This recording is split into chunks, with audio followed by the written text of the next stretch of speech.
बहुत पुराने समय की बात है। एक गांव में श्रीमान त्रिलोचन शास्त्री रहा करते थे। त्रिलोचन शास्त्री जी बड़े ही विद्वान और कवि आदमी थे। आसपास के इलाकों में उनकी ख्याति फैली हुई थी। एक बार शास्त्री जी मिथिला से अपने गांव जा रहे थे। पैदल का रास्ता था तो उन्हें रुक रुक कर विश्राम करना पड़ता था। रास्ते में खाने पीने के लिए उनके पास थोड़ा सा सत्तू था और लड्डू थे। उस दिन कड़ी धूप पड़ रही थी। शास्त्री जी पसीने से तरबतर थे। रास्ते में एक बहुत ही सुंदर जलाशय पड़ता था, जिसके आसपास कई छायादार वृक्ष थे। ऐसा मनोरम स्थान किसी भी राहगीर की थकान को दूर करने में सक्षम था। जब शास्त्री जी वहां पहुंचे तो उनका हृदय प्रसन्न हो गया। वहां पर एक वृक्ष के नीचे वह आराम करने के लिए बैठ गए। उनका विचार था कि पसीना सूखने के बाद वह स्नान करेंगे। लेटते ही उन्हें गहरी नींद आ गई और वह काफ़ी देर तक सोते रहे। उसके बाद उन्होंने जागकर स्नान किया और फिर लोटे में पानी भरकर सत्तू घोलने लगे। फिर थैले में से 2 लड्डू निकाल कर सामने रखे। अभी वह खाने ही जा रहे थे कि सामने से थका हारा पसीने से लथपथ लड़खड़ाता हुआ एक व्यक्ति दिखाई दिया। आने वाला वह यात्री राजसी वस्त्रों से सुशोभित था। शास्त्री जी ने बड़े ही अपनेपन से कहा, भाई लगता है बहुत दूर से पैदल आ रहे हो। आओ बैठो, पहले पसीना सुखा लो। जब उसका पसीना सूख गया तो शास्त्री जी ने उसे सत्तू पीने के लिए दिया, जिसे बड़ी ही कृतज्ञता से उसने पिया। दोनों का आपस में परिचय हुआ। संयोग से नाम से दोनों एक दूसरे से परिचित थे। वह आदमी मगध का राजकुमार सूर्यदत्त था। वह बोला, आपका बहुत नाम सुना है शास्त्री जी। मगध के दरबार में आपकी विद्वता की बहुत चर्चा होती है। धन्य है मिथिला, जहाँ पर आप जैसे मनुष्य का जन्म हुआ। शास्त्री जी ने कहा, राजकुमार, प्रभु की कृपा से आप सबका सम्मान प्राप्त है और इसके लिए सदैव मैं आपका आभारी हूँ। उसके बाद शास्त्री जी ने आगे कहा, आप बताएं कि इस जंगल में पैदल कहाँ से चले आ रहे हैं। राजकुमार सूर्यदत्त ने कहा, शास्त्री जी, मैं अपने घोड़े पर सवार होकर कुछ साथियों के साथ शिकार खेलने के लिए निकला था। एक हिरन का पीछा करते करते मैं अपने साथियों से बिछड़ गया हूँ। हिरन एक घने जंगल में प्रवेश कर गया।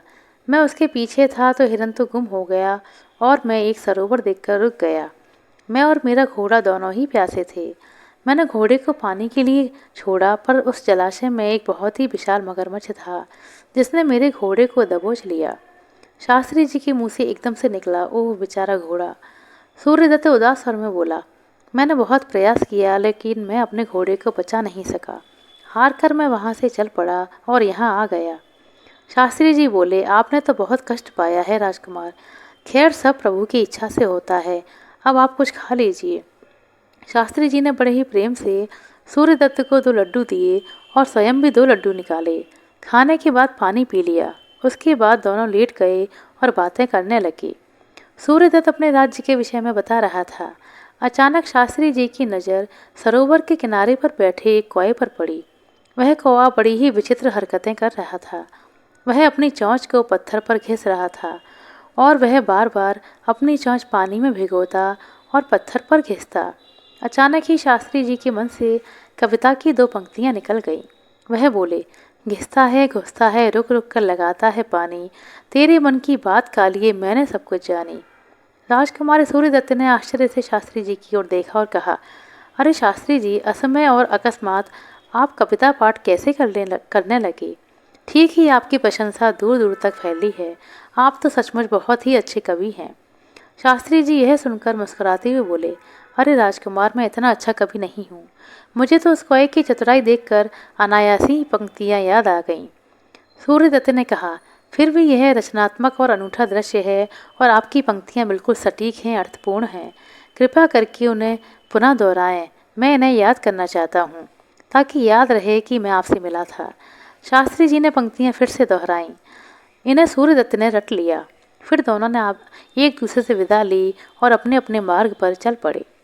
सूर्यदत्त मगध पहुंचा तो उसने शास्त्री जी की वह पंक्तियाँ एक दीवार पर लिख लीं और कभी कभी उन्हें गुनगुनाता रहता। उसे उन पंक्तियों में कवि की कल्पना की अभिव्यक्ति दिखाई दी, इस प्रकार एक कोए के कौतुक को देखकर कल्पना में कवि ने सुंदर पंक्तियां रच दी थीं। सूर्यदत्त एक योग्य और प्रजावत्सल राजकुमार था। वह मगध का भावी राजा था। मगध नरेश अब वृद्ध हो चले थे। शीघ्र ही वह सूर्यदत्त को राज्य की बागडोर सौंप देना चाहते थे, परंतु यह कार्य खुशी से संपन्न न हो सका। मगध नरेश की अकस्मात ही मृत्यु हो गई। युवराज सूर्यदत्त को राज्य की बागडोर संभालनी पड़ी। दूसरी तरफ कुछ कुटिल और चालाक मंत्री मगध की सत्ता को हथियाने के लिए साजिश रच रहे थे। वे नए राजा सूर्यदत्त की हत्या की योजना बनाने लगे। राज्य का शाही हजाम गोपाल नाई भी इस षड्यंत्र में उनके साथ था। कुटिल मंत्री ने गोपाल को अपने पास बुलाया और कहा, गोपाल, यही उचित समय है कि हम मगध की सत्ता में परिवर्तन कर सकते हैं। भूतपूर्व राजा के समय में हमने बड़े ही घोटाले किए हैं। अब सूर्यदत्त को उनके बारे में पता लग गया तो वह हमें कारागार में डाल देगा। वह एक दूरदर्शी और युवा राजा है। प्रजा पर उसका बहुत प्रभाव भी है। षड्यंत्रकारी मंत्री ने चिंतित स्वर में कहा, इसीलिए शीघ्र ही उसे परलोक के लिए विदा कर देना चाहिए। गोपाल नाई बोला, आप निश्चिंत रहें मंत्री जी, जल्दी ही मुझे सूर्यदत्त की सेवा में जाना होगा। वहाँ मैं उसकी दाढ़ी बनाऊंगा और मेरा तेज उस्तरा एक झटके में ही आपकी समस्या दूर कर देगा। यह सुनकर मंत्री ने कहा, शाबाश गोपाल, हम तुम्हें इतना पुरस्कार देंगे कि तुम्हें कल्पना भी नहीं होगी। अब मैं चलता हूँ, किसी ने देख लिया और राजकुमार सूर्यदत्त को बता दिया तो मेरे प्राण मुश्किल में पड़ जाएंगे। यह कहकर गोपाल नाई वहाँ से चला गया। इस षड्यंत्र से अनजान परंतु व्यवस्था में फैले हुए भ्रष्टाचार पर अंकुश लगाने के लिए सूर्यदत्त नए नए नियम बना रहा था। वह सभी भ्रष्ट अधिकारियों को अपने मंत्रिमंडल से निकाल देना चाहता था। एक दिन सूर्यदत्त ने गोपाल नाई को बुलावा भेजा। गोपाल नाई बहुत प्रसन्न हुआ। वह तो इसी अवसर की प्रतीक्षा में काफ़ी दिनों से था। आज उसका और उसके साथियों का मनोरथ पूरा जो होने जा रहा था।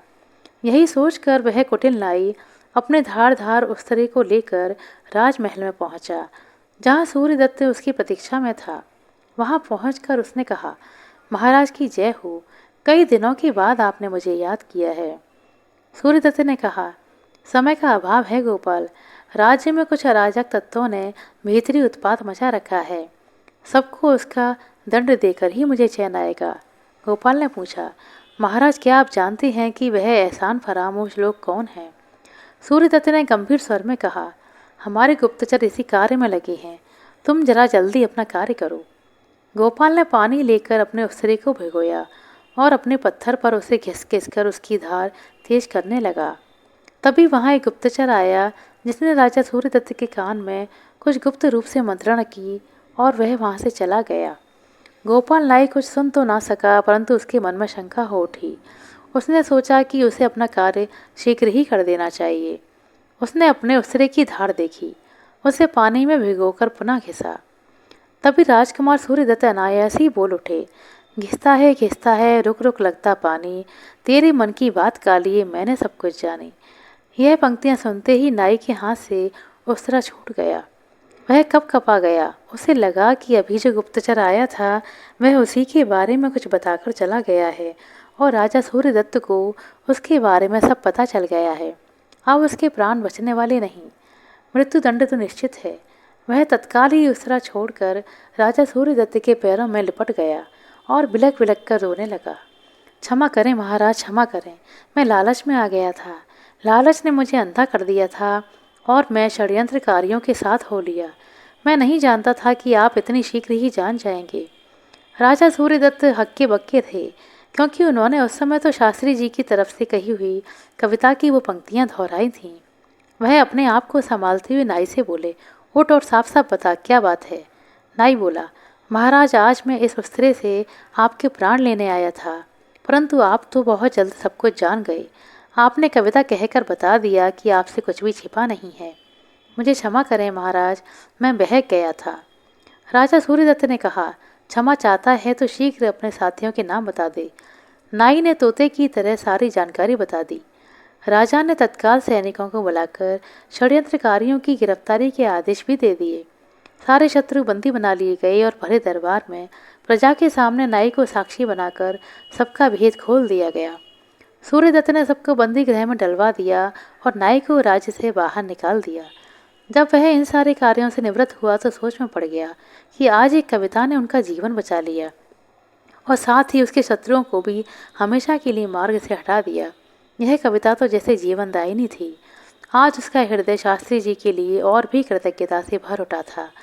वह उनके दर्शन के लिए लालायत हो उठा और अगले ही दिन अपने कुछ विश्वसनीय साथियों को लेकर शास्त्री जी के यहाँ पहुँच गया। जब मगध की शाही सवारी शास्त्री जी के घर के सामने रुकी तो सारा गांव आश्चर्य में पड़ गया। शास्त्री जी ने मगध नरेश और उनके साथियों का भरपूर स्वागत किया। फिर मगध नरेश ने एकांत में उनसे बात करने की इच्छा जाहिर की। दोनों एकांत में पहुंचे तो सूर्यदत्त ने कहा, शास्त्री जी, यह तो मैं जानता था कि आप विद्वान हैं, परंतु मुझे यह अब पता चला कि आप में कोई अलौकिक शक्ति भी है। आपकी एक कविता मात्र ने मेरा उद्धार कर दिया, साथ ही मुझे भविष्य के बारे में चेतावनी भी दे दी। आज उसके कारण ही मैं आपके समक्ष जीवित खड़ा हूँ। शास्त्री जी मुस्कुराते हुए बोले, मैं कुछ समझा नहीं महाराज। तब सूर्यदत्त ने अपने साथ घटे घटनाक्रम को सुनाया। शास्त्री जी आश्चर्यचकित रह गए। उन्होंने कहा, महाराज, यह तो काली माँ की असीम अनुकंपा से हुआ है। यह आपकी उदारता है कि आप इसका सारा श्रेय मुझे दे रहे हैं।